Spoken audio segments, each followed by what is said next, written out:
Sa bawat sulok ng ating buhay, iba't ibang anyo ng pag-ibig ang dumadaan. Tahimik, masalimuot, minsan masakit, pero laging makabuluhan. Ang mga kwento natin ngayon ay hindi lamang tungkol sa isang uri ng pag-ibig.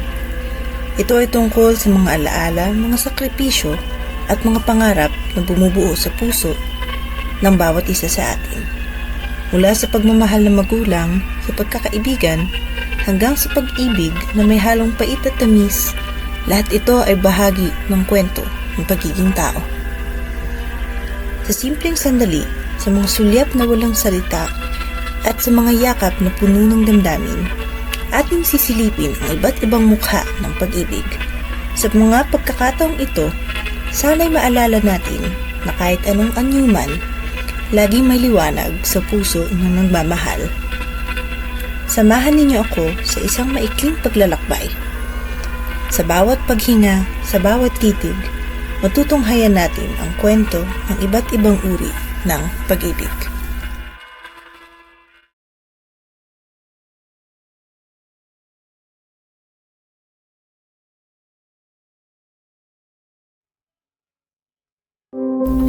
Minsan, ang pinakamatinding sugat ay hindi makikita ng mata. Hindi ito dulot ng pisikal na pagkawala, kundi ng mga salitang hindi nasabi. Ng mga damdaming itinago. Takot, mga paano ko, mga huling paalam na hindi nasambit. Sa pagitan ng buhay at kamatayan, may mga kwentong hindi pa tapos, tulad ng amin.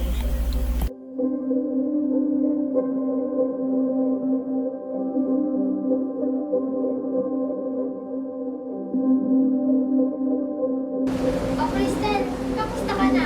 Napapansin ko kanina, lagi ka nakatingin kay Aryan. Oo nga, parang may gusto sabihin pero di magawa. Ano ang problema? Hindi ko alam kung paano sasabihin. Natakot ako.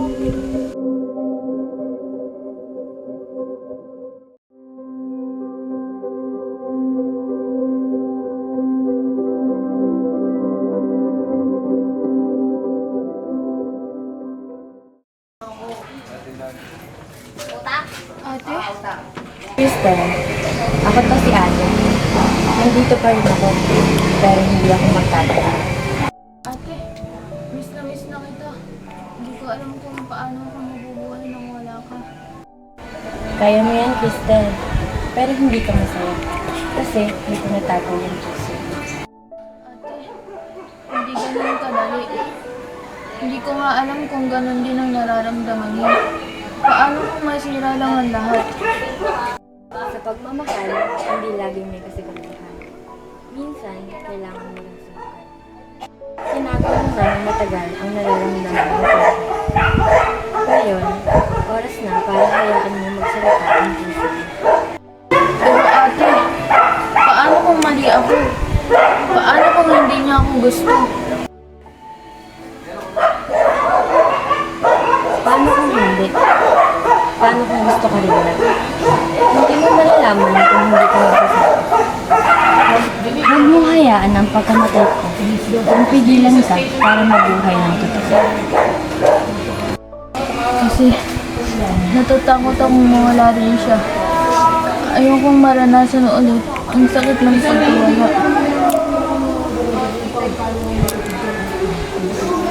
Ang sakit ay bahagi ng pagmamahal, Cristel. Pero kasama din ito ang saya, ang kilig, ang mga bagay na nagpapaganda ng buhay. Karapat-dapat kang mahalin para sa kung sino ka. Hindi ka dapat matakot. Ate, sandali lang. Huwag ka munang umalis. Kasama mo ako lagi, Cristel. Hindi ako mawawala. Pero ngayon, kailangan mong humakbang ng mag-isa. Sabihin mo na kay Aryan, huwag mong hayaang takutin ka ng puso mo. Sumugal ka, mabuhay ka ng masaya para sa ating dalawa. Opo, ate.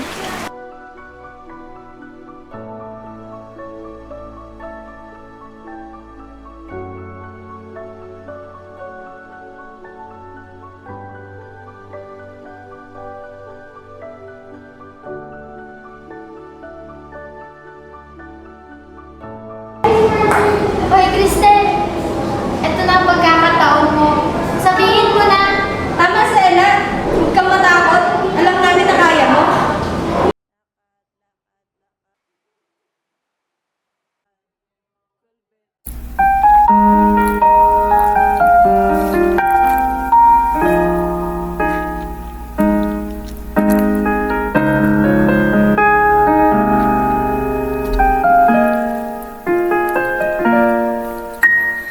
Ito ka na naman, kumakatok sa aking pintuan. Muling maghahanap na makakausap.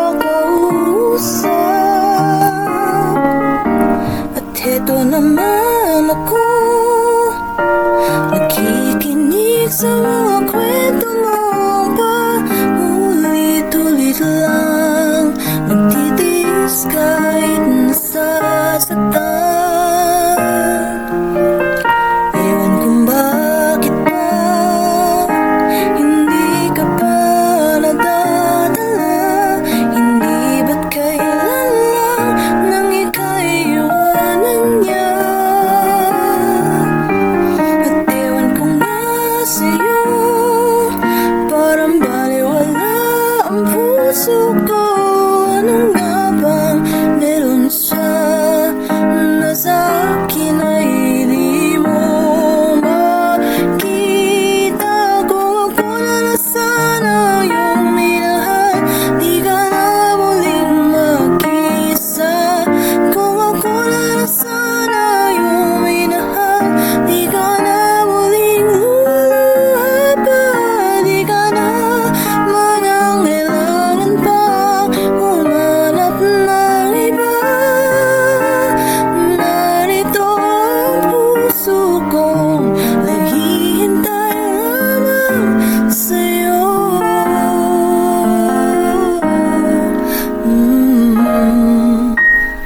Ito pa rin ako, umaasa ang puso mo. Pagkasakali pang ito'y magbago,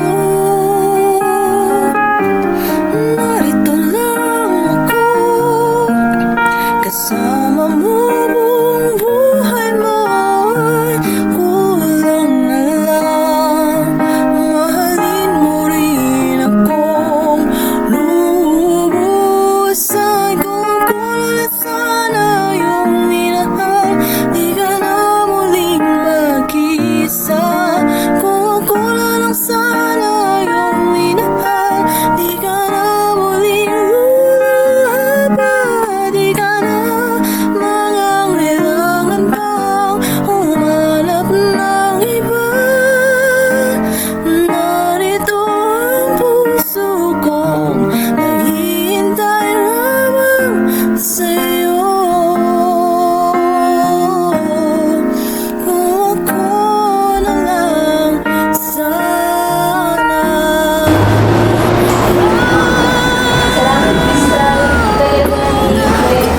Sana yung minahal, ka na muling mag-isa. Kung ako na lang sana yung minahal, di ka na muling luluha pa. Di ka na mangangailangan pang humanap ng iba. Narito ang puso kong naghihintay lamang sa'yo. Sa wakas, sumugal Kung ako. ako na At sa sugal na ito, hindi ko alam ang magiging resulta. Pero kahit ano pa man, handa na akong harapin ang anumang darating. Dahil ito ang buhay at ito ang pag-ibig.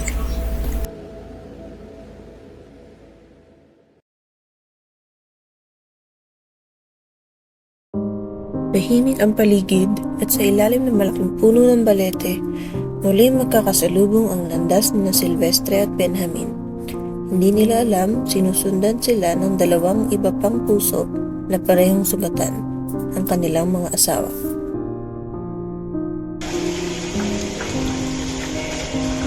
Nang nangaw ito, Benjamin. Hindi ba alam? Ang dami nagmamasid.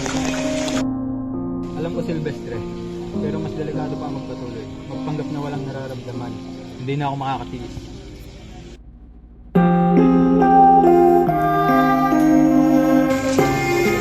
Benji, ano ibig sabihin nito? Ano ang ginagawa niyo rito, Silvestre Benji? Pareho kayo may pamilya, mga responsibilidad. Paano niyo nagagawa ipagpalit ang lahat? Tulin, patawarin mo ako. Pero hindi ko kayang itago pa ang totoo. May mga bagay na hindi ko maintindihan. Ngunit hindi ko kayang gayahin ang sarili ko. Talagang mahal mo ako. Bakit? Bakit ganito? Pinili kita, Benji. Hindi mo ba sapat ang pagmamahal ko? Silvestre! Ano sa narinig ko? Hindi ba't ako pinakasalan mo? Hindi ba't ako kasama mo sa bawat pagkakataon? Tapos ngayon, ito? Sa tamang landas, unti-unting mararating kalangitan at bituin. Unti-unting kinabukasan ko'y magniningning. Hawak niyo'y tibay ng damdamin. Isang lihim na pagpupulong ang revolusyonaryong kilusan, nakikita muli sina Silvestre at Benjamin. Ngunit sa pagkakataong ito, naroon din sina Pauline at Jana, parehong nakikiramdam sa mas mabigat na digmaan sa kanilang mga puso. Lupa, may kubling nalulumbay, mga sanay sa isang kahig, isang tukang pamumuhay, isang lingon sa langit, nais magbagong buhay sa ating mga balat, nakasalalay ang ating bukas. Ang laban na yun, Benji. Anong kalayaan ang sinasabi mo? Pati sarili mong pamilya ay tinatapon mo. Pauline, hindi lang tutungkol sa atin. Ang laban para sa bayan ay laban ng bawat puso. Kung hindi natin ito gagawin, sino ang magkatama sa mali? At ikaw, sa anong laban ka, Silvestre? Para sa lahat ng ito? Para sa kanya? Para sa bayan? O para lang mapunan niyang kahukagan mo? Ang laban para sa bayan. At ang laban para sa ibig. Pareho ako nalulunod. Sa huling pagkakataon, nakita sina Silvestre at Benjamin sa isang konsyerto, kasama ang kanilang mga asawa. Hindi man nag-uusap, nagtagpo ang kanilang mga mata sa gitna ng musika. Punong-puno ng sakit at pagsisisi. Nabukasan ko'y magniningning hati. Kung maintindihan, Silvestre, hindi ba't sinabi mong mahal mo ako? Bakit mas pinili mo kapangyarihan, ang pangalan mo? Bukas naman sa aking pagising, Dilim lang po ako. Dilim lang po kami ni Benjamin. na bituin. At ako, hindi ba't ako nag-alay lang lahat sa'yo? Paano ako magiging sapat? Kung tunay kang nagmamahal, lalaban ka. Hindi para sa kanila, kundi para sa atin. Kapiling ko'y pangarap. Minsan, pinakamasakit na laban ay ang laban sa sarili. Paalam, Benjamin.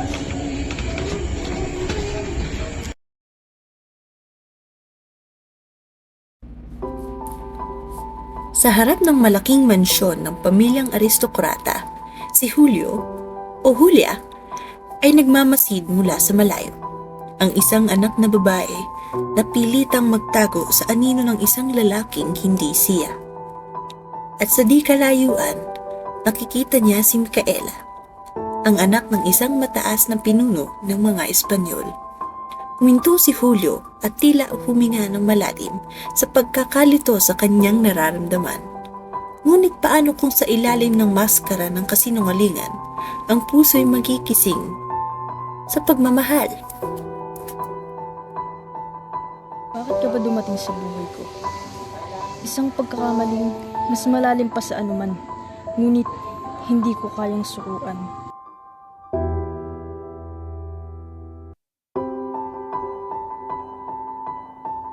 Senyora Mita, napasin mo ba ang gwardiya na iyan? Lagi siyang tahimik, pero lagi ka rin ang pinipiligan. Parang sa iba ang tension. Ana, baka nasanay na lang ako sa kanyang presensya. Pero totoo, may kakaiba sa kanya. Tila may lihim siyang itinatago na hindi ko mawari. Sa loob ng mansyon, nakita sina Julio at Micaela.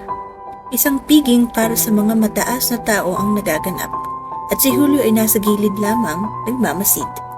Si Micaela ay sumasayaw kasama si Ana. Ngunit sa isang saglit, nagkasalubong ang kanilang mga mata ni Julio. Umagal ang oras para kay Julio at tila ba wala ng ibang tao sa silid maliban sa kanilang dalawa.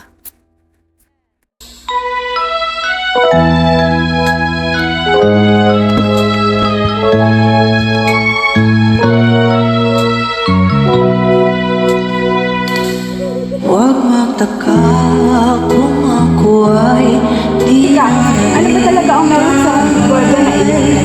Masyado ka nagiging interesado. Hindi mo ba nakikita kung gano'n sa kamatayan? Kahit alam mo, Ana, may kung anong malalim na koneksyon na nararamdaman ko. Parang malalim siya kung daraanan ko. Ang isang tulad ko'y walang puwang sa inyong mundo, senyorita. Ako'y isang anino lamang.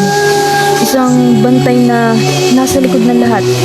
Ngunit hindi kailanman makikita. Bakang di kita mapahanapan pa. Ilang araw ang lumipas at nagkaroon ng sikretong pagkikita sina Julio at Micaela sa isang restaurant kung saan may kumakanta ng live. Dito sa kalmadong tagpo, umaharap ang mga damdamin sa katotohanan. Hindi nila alam, sinusundan sila ni Erica, kapatid ni Julio, at Ana na nagiging mas naguguluhan sa mga kilos ng kaibigang si Micaela. At kung hindi mo dumating sa akin ang panahon,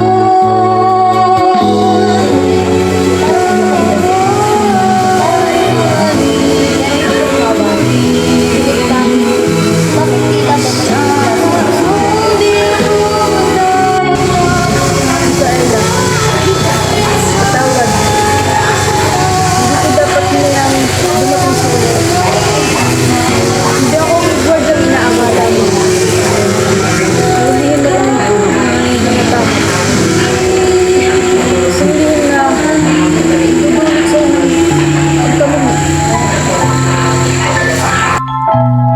huwag mangambay, hindi kita maghahanap. Uy, anong ginagawa mo? Alam mo, hindi ito tama.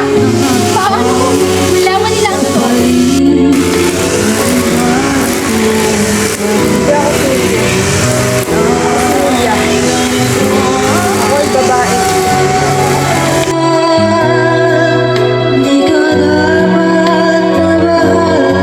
hinanakit sa akin walang wala. Kung hindi mo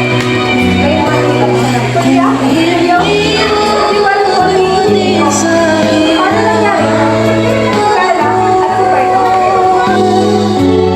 na ako ay maging muli.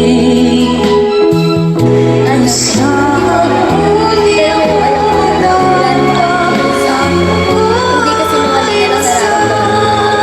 Umiiyak si Julio habang humarap kay Micaela, takot na mawala ang babaeng mahal niya.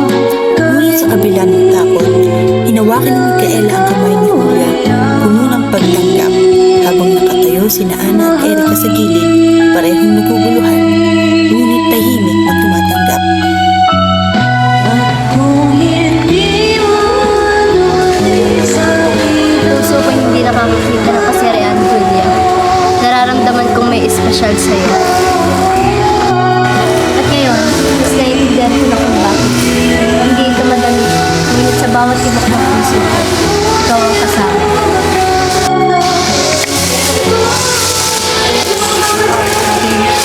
Hindi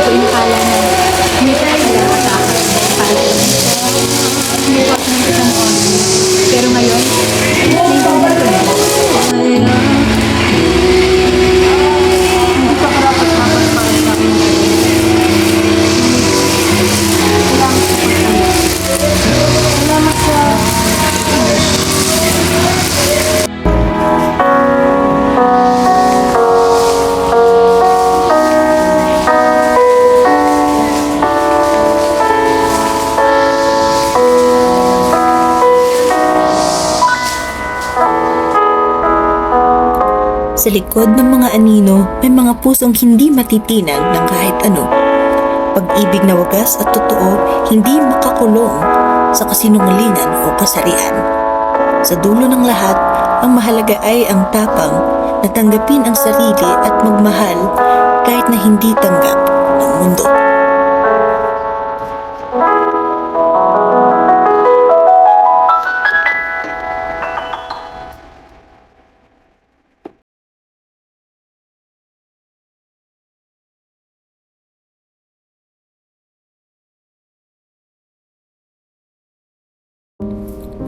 Sa loob ng isang malawak at marangyang bahay, makikita ang naglalakihang dekorasyong pamasko, ngunit tila nawawala ang init ng diwa ng Pasko sa loob ng bahay. Nakaupo si Itay sa dulo ng mahabang mesa, tahimik at malalim ang iniisip. Si Lizelle, ang panganay, ay galit na galit habang ang iba pang mga kapatid ay abala sa kani-kanilang mga buhay. Halatang malayo ang loob ng bawat isa. Bakit ba laging ganito tuwing Pasko? Lahat ng ginagawa natin para lang siyang palabas. Wala namang pagmamahal dito. Ano pang silbi ng mga dekorasyon na to kung tayo mismo parang hindi pamilya? Listen, hindi lahat ng bagay na susukat sa pera o material na bagay. Pero mukhang nalimutan nyo na kung ano talaga ang halaga ng pamilya. Pamilya? Anong pamilya? Ako lang lagi ang inaasahan. Ako ang nagpapagalaw lahat. Pero wala naman kayong malasakit. Para saan pa ako? Para magreklamo at pagsabihan kayo? Ate, ang arte mo. Lagi kang may reklamo. Hindi naman sa'yo lagi umiikot ang mundo, di ba? Lahat kami may problema, pero ikaw, parang ikaw lang ang may karapatang magalit. Ate, Pasko naman ngayon. Bakit laging ganito? Bakit parang laging galit? Jenny, hindi mo naiintindihan. Ikaw lang naman kasi ang bunso. Laging inaalaga. Hindi mo nararamdaman ang bigat ng responsibilidad. Yan na naman, kasalanan pa namin na lagi ikaw ang tanda. Pwede ba kuminahon ka kain minsan? Listen, tumigil ka! Respeto ang kailangan mo matutunan. Kung hindi dahil sa pamilyang to, wala ka rito. Tangina, panganay ka pa naman, pero tingnan mo, anong asal mo? Pamilya? Anong pamilya? Isa kayong malaking palabas.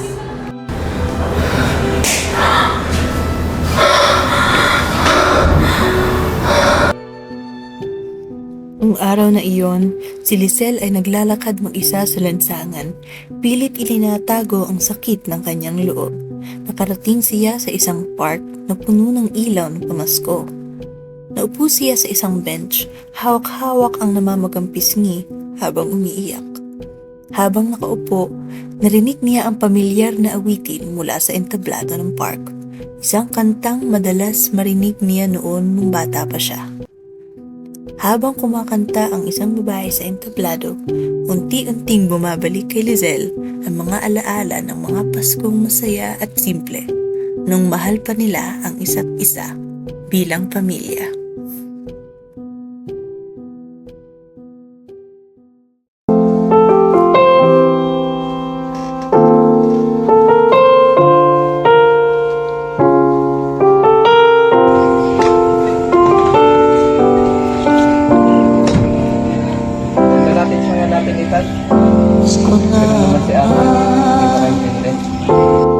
Kuya, hindi naman pwedeng pabayaan si ate. Kahit anong galit,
Sa pagtatapos ng ating paglalakbay, ating nasaksihan ang iba't ibang mukha ng pag-ibig, mula sa simpleng ngiti hanggang sa mga matang puno ng pangarap at pangungulila. Ang mga kwento ng sakripisyo, kabiguan, at tagumpay sa puso ay nagpaalala sa atin na ang pag-ibig ay hindi laging perpekto, pero laging makapangyarihan. Ito ay nagtataglay ng kakayahang maghilom, magpatawad, at bumuo muli ng mga pira-pirasong puso.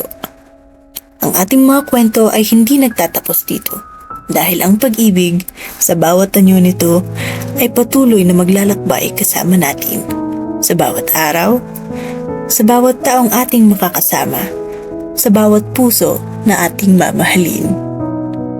Sa huli, tayo iiwan ng mga kwentong ito ng isang paalala. Hindi mahalaga kung gaano kasakit o kasalimuot, basta't may pagmamahal, laging may pag-asa. Sana, sa bawat pagsubok ng ating buhay, patuloy nating piliin ang magmahal. Dahil sa dulo ng lahat, ito ang bumubuo sa kung sino tayo at kung paano natin bibigyang kulay ang ating mundo.